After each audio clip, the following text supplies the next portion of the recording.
Jim Harbaugh, the reports are, if he's offered the Raiders job, he's going to take it. That's the assumption by people close to him. I think he's going to take. I think he'll take it. Well, if he's leaving that open. I mean, I think he's going to get offered it if that's the case. Could Jim Harbaugh come across any thirstier than he is right now for an NFL job? Well, with these reports from Bruce Feldman, who's been all over it, getting leaked.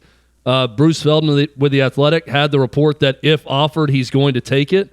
If you don't come out and say, I'm not interested in other jobs, I'm happy here at Michigan, and you don't get these NFL jobs, any of them, you look terrible. Well, you come out and say you're happy at Michigan when they give you a big pay bump, which is, again, set up for that when he wants it. If you're trying to negotiate in the middle, and reports were that Michigan was negotiating with him on a contract extension and a pay raise. So if you're negotiating in the middle of that, and you've got Feldman, who is great at reporting all things college football coaching news, reporting that if the Raiders offer, he's likely to take it.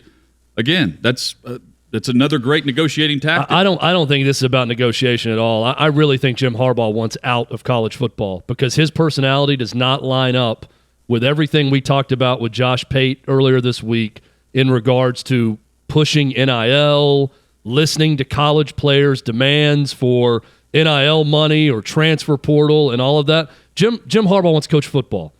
I think ultimately that's what he wants, and I don't think money is the ultimate determining factor for him. The guy took a big pay cut to try to go and succeed at Michigan one more year. I really think he wants out. I think we're going to see more college coaches that want out. Kirby Smart talked about it, and I think people hear it and think, well, this is foolish because they make so much money and they make more money than NFL coaches. I really think you get to a certain amount of money for a lot of people, and they don't care. They'll take a $2 million pay cut if it means that they can live a normal life or something close to a normal life. And I don't think to succeed in major college football right now, you're living a normal life with everything you have to constantly monitor. If you're not on your phone checking your Twitter DMs every 15 minutes to reply to a recruit or get back with a business that's got an NIL deal or monitor the transfer portal or deal with an assistant coach who's dealing with someone in recruiting, then you're not doing a good enough job. And you can go to the NFL and have an offseason. I think it's a far better lifestyle in the NFL, but less money for sure. Listen, it doesn't have to be less money. If he wants the NFL, why is he not putting his name in the hat for other organizations? Well, it's in. And then negotiate against the Raiders and that money. I've seen Bears reports with him. The agent. I think he would take any NFL job right now. Places. It's just that they're not jumping to get that name out. I think he probably prefers the Raiders because of his relationship with Mark Davis. Mark Davis is happy to throw in an extra $3 million if he's competing with the Bears. And I think that he has, and I think that he's put his name in there for that because he's talked to them. But I think he would take any NFL job. I think he's the reports getting out there about the Raiders because he's talked more with the Raiders. I think he's been unsuccessful at generating enthusiasm with these other teams. Again, I think he looks like a guy who's desperate to get out of college football and get an NFL job, and they're going to keep leaking reports like this until someone offers him a job. But if he doesn't land one of those jobs, it's an awkward spot now Paul, at Michigan for him because he wants out. In Harbaugh's defense, comparing salaries, there are NFL teams that won't pay Michigan money for Jim Harbaugh. No, I understand. And that's why the teams aren't interested. And also, these teams, whether they're interested or not in that salary, you don't have the salary talk right at the beginning.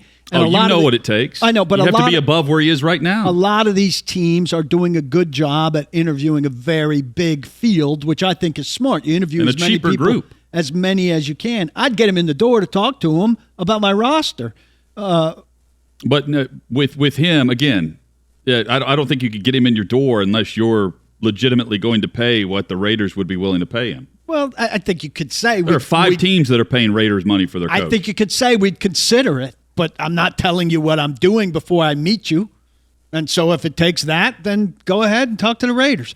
Here's what my biggest thing. Does Jim Harbaugh have an agent now? Didn't he hire one? He didn't have one at one point. Okay. David Dunn, I think the biggest thing here is Mark Davis. And I think Mark Davis is making a mistake if he does this because Harbaugh guarantees you churn. Maybe he gets you results. Maybe. He came up short. He's come up short in both of his things. Close, but no cigar. But this temptation that everybody has, the Gruden temptation that he just had, Bisaccia did a good job. People are invested in him. They like him. He's got them on a decent track.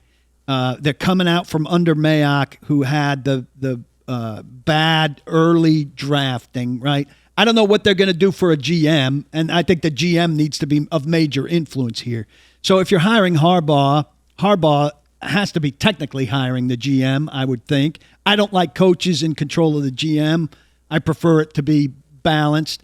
But that was the problem with Gruden and Mayock. Yeah, I think the Raiders should be going forward with the guy they have because I think he's proven himself in that organization, in that structure. And I think Bisaccia could be your guy for 6 or 8 years, whereas Harbaugh's got like a 4-year life cycle in these jobs, it looks like to me. But I don't think he could be your guy for, what'd you say, 6 to 8 years. If you're going to hire a new general manager and then trust that guy to make all the moves, that guy's going to want his coach. Yeah, well, that's the problem. Why would you hire Bisaccia? Not having him on the same clock. Well, you got to hire somebody that, I mean, I never like it when they don't come in on the same clock, right?